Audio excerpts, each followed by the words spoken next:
Da Copa do Mundo Sub-17 por Portugal nos pênaltis. A boa geração do Sub-17 que contava com Luiz Pacheco, Gabriel Meck, o goleiro João Pedro, que foi um dos protagonistas, pegando muitos pênaltis nessa edição dessa Copa do Mundo Sub-17, mas infelizmente nos pênaltis também o Brasil foi eliminado por Portugal e está fora da competição. Agora Portugal e Áustria vão fazer a final no dia 27, 1h da tarde, na quinta-feira. Vamos ver quem vai ser o campeão. E você, quem você acha que vai ser o campeão? O que você acha que faltou pro Brasil chegar nessa final? Deixa aí nos comentários, viu? E pra você ficar sabendo de tudo o que acontece em Itaquá, região e no mundo, basta seguir o Diário Itaquá.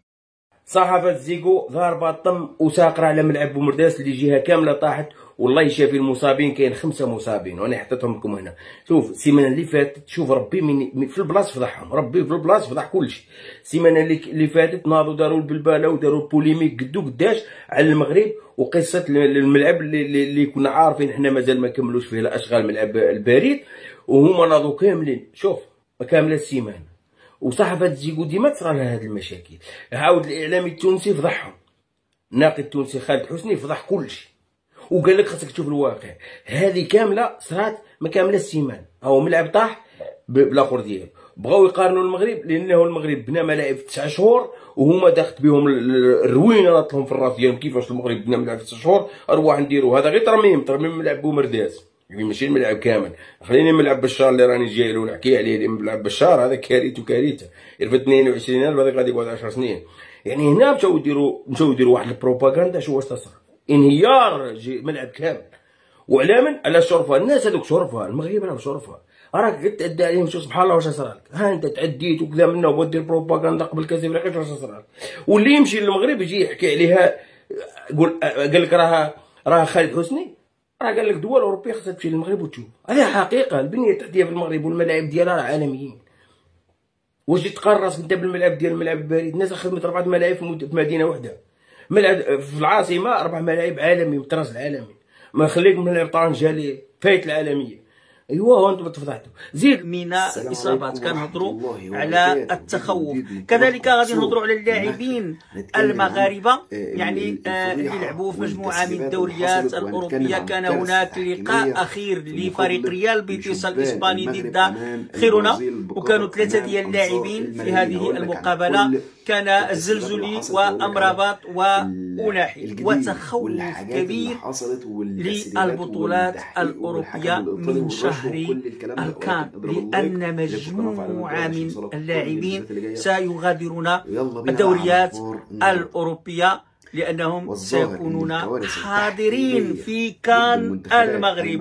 والإعلام المصري يعنون بنية تحتية مذهلة للمغرب في كأس الأمم الإفريقية في دجنبر المقبل. ستكون نسخة عالمية بصبغة إفريقية عربية وصور للملاعب المغربية. إذن يفصلنا أقل من شهر عن انطلاقة هذا العرس الكروي ببلدنا أمام جماهير عظيمة، جماهير التي تملأ الملاعب المغربية في المباريات الودية، فما بالكم بالرسمية وكان إفريقيا بالمغرب. هذه الكأس التي متعطش لها الجمهور المغربي بشكل ما تصوروش.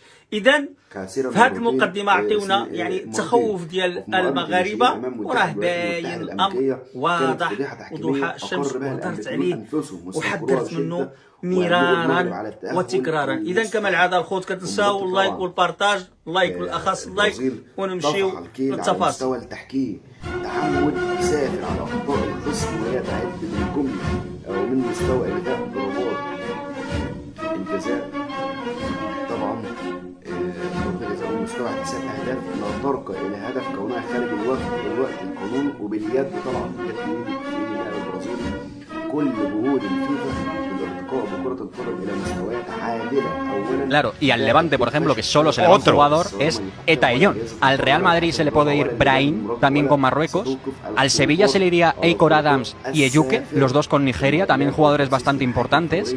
Hay 30 jugadores en total de la Liga Española que podrían ir, pero lo lógico es que acaben yendo entre 16-20 futbolistas. Para que la gente se haga una idea, se podrían perder mínimo 2 jornadas y un máximo de 5 jornadas.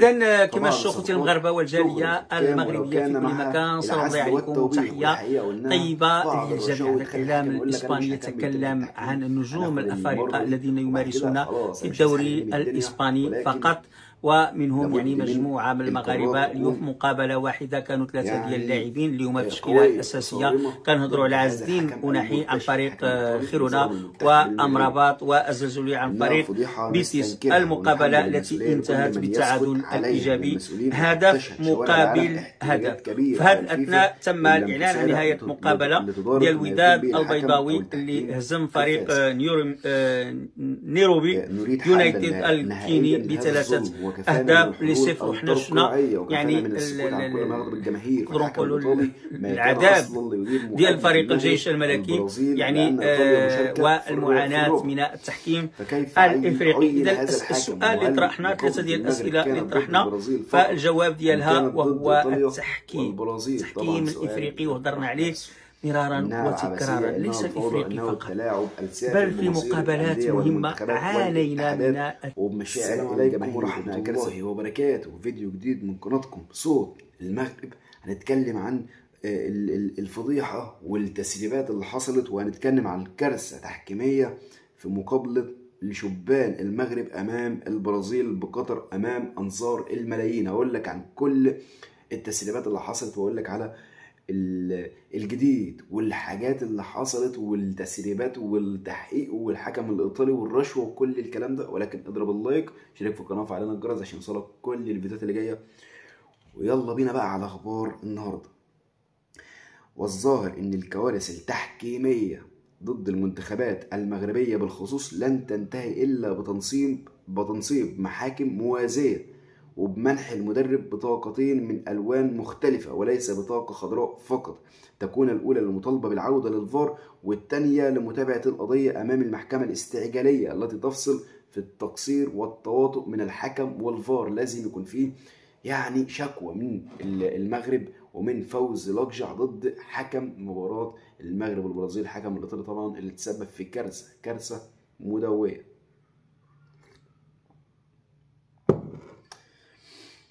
إن ما لحق بالمنتخبات المغربية مؤخرا من ظلم تحكيمي وتواطؤ بالبيان ليعتبر عارا ما فوق عار.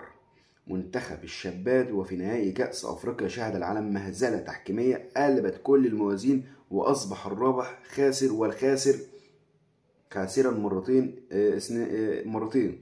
وفي مقابلة الناشئين أمام منتخب الولايات المتحدة الأمريكية كانت فضيحة تحكيمية أقر بها الأمريكيون أنفسهم واستنكروها بشدة، وهنئوا المغرب على التأهل المستحق. في مباراة طبعا البرازيل طفح الكيل على مستوى التحكيم، تعمد سافر على أخطاء الخصم وهي تعد بالجملة، ومن مستوى إلغاء ضربات الجزاء طبعا ضربات الجزاء ومن مستوى احتساب أهداف لا ترقى إلى هدف كونها خارج الوقت القانوني وباليد طبعا جت في إيد اللاعب البرازيلي.